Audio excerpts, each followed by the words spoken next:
In this lecture, I will explain what exactly Spring Boot does internally when we run our application.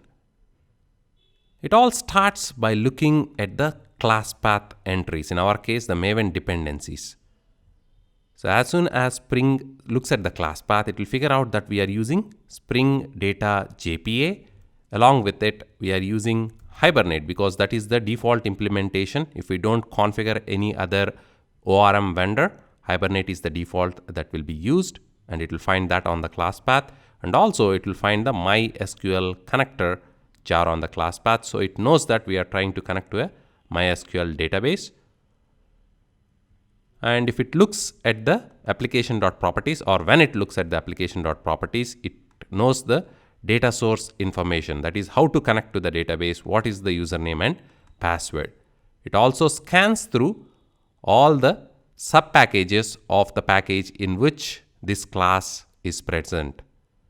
So this class, since it is marked with at Spring Boot application, Spring Boot will scan through all the classes in this package as well as the sub package. In the process, it will scan our repositories as well.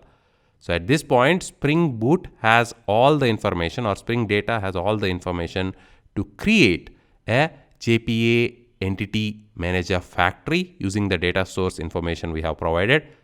So it knows how to connect to the database and establish a connection and all that. And it will then create a entity manager, which is the key class in JPA. And when we execute our product repository, which is an interface, .save, Spring internally creates an implementation, a proxy implementation of this class, which will in turn invoke the methods on the entity manager. So when we invoke a save or a find one or a delete on our repository, internally Spring is invoking the methods on the entity manager through a class that it generates on the fly by implementing this particular interface. And the entity manager performs the appropriate operation on the database. So we have avoided all the boilerplate code and configuration by simply using Spring Data, which simplifies our database operations for our applications.